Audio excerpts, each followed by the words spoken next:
الحمد لله رب العالمين والصلاة والسلام على سيد الأنبياء والمرسلين حبيبنا وحبيب رب العالمين محمد وعلى آله وأصحابه أجمعين. أما بعد فأعوذ بالله من الشيطان الرجيم. بسم الله الرحمن الرحيم. إن الله لا يغير ما بقوم حتى يغير ما بأنفسهم. صدق الله مولانا العظيم. قابل احترام اسد اللہ بھٹو صاحب، نائب جماعت اسلامی پاکستان، محترم حافظ الرحمان صاحب، امیر جماعت اسلامی حلقہ کراچی، اسامہ وزیر صاحب، نائب جماعت اسلامی کراچی، میرے دیگر قائدین، بزرگوں، دوستوں، نوجوانوں، السلام علیکم ورحمۃ اللہ وبرکاتہ. آج ہم حیدرآباد سے حاضر ہوئے ہیں کراچی کے مجاہدین کو خراج تحسین پیش کرنے کے لیے کہ جو 12 روز سے یہاں پر شہری حقوق کے لیے دھرنا دیے بیٹھے ہیں.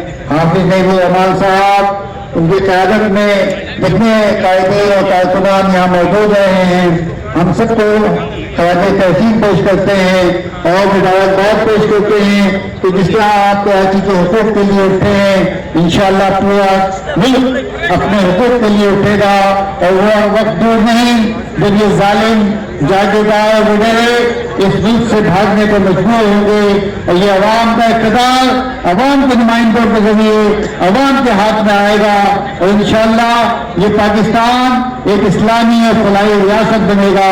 میرے دوستوں بزرگوں، یہ پاکستان پیپلز پارٹی جو اپنے آپ کو ایک جمہوری پارٹی کہتی ہے، اس نے ہر دور میں جمہوریت کا قتل کیا ہے، جمہوری اداروں کے اوپر قبضہ کیا ہے، انہیں غیر مؤثر بنایا ہے اور انہوں نے خاندانی عامیت کو قائم کیا ہے.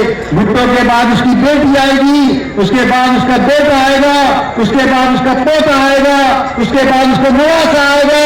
عوام کہاں جائے گی؟ عوام وہی ٹھوکرے کھاتی پھرے گی. یہ عوامی اداروں کو کبھی اختیارات نہیں دینے چاہتے، یہ بلدیاتی انتخابات نہیں کرانا چاہتے.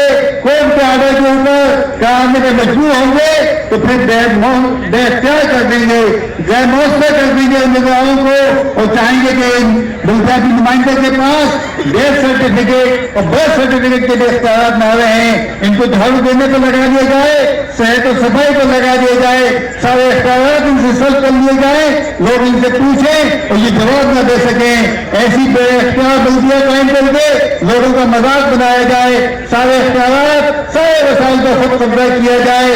ان کا ایک ایک ایم پی اے، ایک ایک ایم این اے آپ دیکھیں کروڑ پتی، ارب پتی اور کھرب پتی بن جاتا ہے.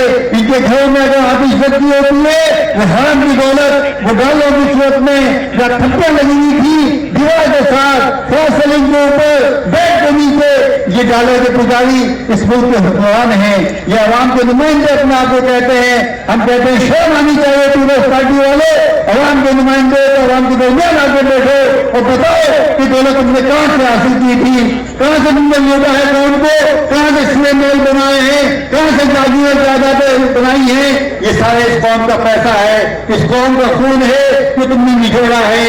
جماعت اسلامی آج عوام کے درمیان ہے، سڑکوں پر، چوراہوں پر، گلیوں میں، محلوں میں، ہر جگہ عوام کے حقوق کی جنگ لڑ رہی ہے. عوام کو چاہیے کہ جماعت اسلامی کے ساتھ کھڑے ہوں، شانہ بشانہ کھڑے ہوں اور ان حکمرانوں کو مجبور کریں کہ عوام کا حق عوام کو لوٹا دیں.